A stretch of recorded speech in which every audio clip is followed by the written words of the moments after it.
Most projectors don't actually even know how to be turned on because they've never actually experienced themselves yet. I've been studying energetics through the Taoist lens, like sexual energy and moving energy and building energy and creating and how to actually utilize energy in your body for years now. And it's been a shit show. It's been really hard because I've been trying to work with a non-sacral body. And what I've become more and more aware of as I've been developing my own concepts around this has been the fact that aliveness for a projector is so different. And if you don't understand that, you're not going to know how to harness that and you're not going to prioritize that in your life. Like I was talking to a client earlier today and she was talking to me about this process that she's developed where she sort of sits with herself and writes in the morning and how she feels and how much content she's generated through it and all this. And I was like, that is a self pleasure practice for a projector because what she's experiencing is the delight of herself, the delight of her capacity.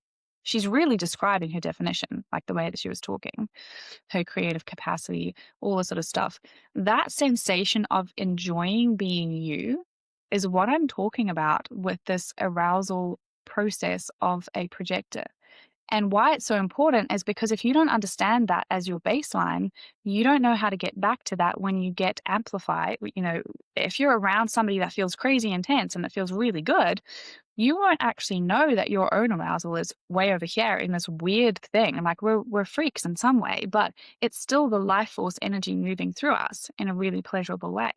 We won't know how to engage with that and actually interact with, harness, and build with that if we associate aliveness and energetic capacity with a sacral sensation. Most projectors don't actually even know how to be turned on because they've never actually experienced themselves yet.